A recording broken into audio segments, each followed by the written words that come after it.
Hi guys, mon nom est Danny Cronstrom du Gay Voyageur et dans ce tout nouveau numéro de la web-série Queer ou pas, j'ai le goût de vous faire un numéro spécial. Pourquoi qu'il est spécial? Parce qu'il y a deux points que j'avais le goût de vous faire mention aujourd'hui. Non pas que j'ai une interview comme d'habitude où c'est que la web-série Queer ou pas offerte par le Gay Voyageur je m'interroge à une destination différente. J'ai vu Bali, Los Angeles, Biarritz, Marseille et j'en passe. Aujourd'hui, j'avais le goût de vous faire un numéro différent en deux points totalement distincts. Pourquoi? Parce qu'aujourd'hui, le Gay Voyageur fait peau neuve une nouvelle formule, une nouvelle version de son site internet. Donc, si vous n'avez pas encore eu la chance de découvrir la nouvelle formule du Gay Voyageur, rendez-vous sur le site internet du gayvoyageur.com. Mais avant d'en parler de ces nouvelles fonctionnalités, de c'est quoi le Gay Voyageur, dans une première étape, j'avais le goût aussi de vous parler, c'est quoi le tourisme LGBT en tant que COVID-19. Dans le fond, la situation de la COVID-19 a bouleversé le tourisme. Bien entendu, la communauté LGBTQ a eu un impact. Donc, qu'est-ce qui arrive aujourd'hui de la part des gens? Donc, je me suis interrogé sur cette question du tourisme et les vacances de 2020. Donc, j'ai interviewé des gens, j'ai fait un sondage via les médias sociaux, via le site web du gayvoyageur.com et bien entendu sur le site de queeroupas.com. Donc, beaucoup de gens ont répondu à plusieurs questions concernant les vacances de 2020. Donc, cet été, qu'est-ce que les gens vont faire? En grande majorité des gens, selon où ils sont situés, vont rester soit dans leur pays, comme la France, ou comme le Québec. Donc, à 60% des gens vont rester en France ou au Québec ou en Belgique ou en Suisse. Reste que le Gay Voyageur, c'est la plateforme touristique francophone LGBT, bien entendu. Donc, les gens ont décidé à 55% de rester ici dans leur propre pays. 35% pensent aller découvrir l'Europe, mais surtout du côté français. Par exemple, je suis un Parisien, à 35% des gens vont aller découvrir l'Europe, donc vont aller se rendre en Belgique, aux Pays-Bas, en Espagne par exemple. Et 10% des gens vont aller découvrir aller dépasser les frontières. Donc un Québécois ira peut-être à l'étranger aux États-Unis. Vont aller peut-être en France. Donc, aller voyager à l'étranger, ça représente 10%. Concernant la durée des vacances, cette année, selon le sondage du Gay Voyageur, 15% des gens vont rester moins de 6 jours en vacances. Donc, c'est pas énorme. Habituellement, les gens prennent 2 semaines, parfois 3, parfois un petit peu moins. Entre 7 à 10 jours, ça représente 27% du monde issu du tourisme LGBT. Entre 11 et 14 jours, 22%. Et plus de 15 jours, selon la statistique, selon le sondage, c'est 35%. Un autre effet différent, compte tenu du contexte de la COVID, le Gay Voyageur avait le goût d'en apprendre un peu plus sur le comportement des gens. Est-ce qu'ils vont aller voir plusieurs destinations ou faire une seule destination? Selon toujours ce même sondage-là, les gens pensent rester à une seule destination, donc faire une seule grande ville et rester là beaucoup plus longtemps qu'à l'habitude, à 60%. Mais à la fin inverse, 40% pensent faire plusieurs villes. Exemple, je suis parisien, je vais aller voir les gens de Toulouse, de Marseille ou de Montpellier, par exemple. Est-ce que les gens vont aller en ville, en campagne ou les deux? Les gens de la communauté LGBTQ semblent vouloir rester autant en ville qu'à la campagne. Donc, seulement en ville, c'est 25%. Seulement en campagne, c'est 22%. Et les deux, donc aller faire un mix entre les deux, représente 52%. concernant le type d'hébergement, on sait qu'il y a plusieurs types d'hébergement.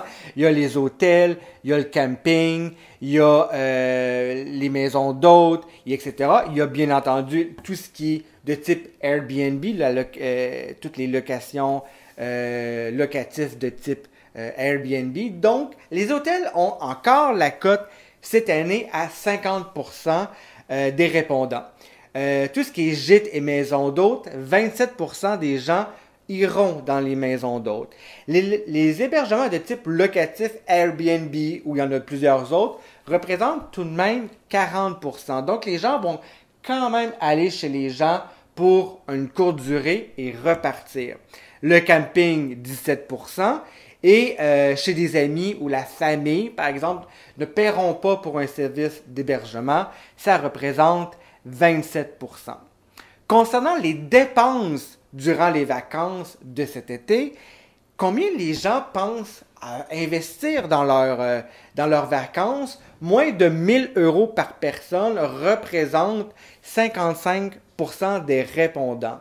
Entre 1 000 et 1 euro et 2 500 € par personne, 32%, et quand même plus de 2 501 € par personne, c'est plus de 12% que les gens pensent dépenser pour leurs vacances d'été.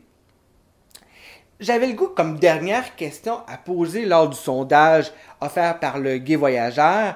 La question était simple. Est-ce que la COVID a eu un impact sur vos choix de vacances cet été? La réponse entre oui et non, sans surprise, c'est le oui qui le remporte à 62%. Donc, les gens ont dû modifier leur réponse pour plusieurs, on modifie plutôt leur choix de vacances pour plusieurs raisons. Donc, les gens, au lieu d'aller rester dans leur pays, voulaient aller visiter d'autres destinations. Donc, tout ça a eu un impact. Donc, le sondage a été mené pendant une semaine de temps en début du mois de juillet 2020 pour leurs vacances de cet été.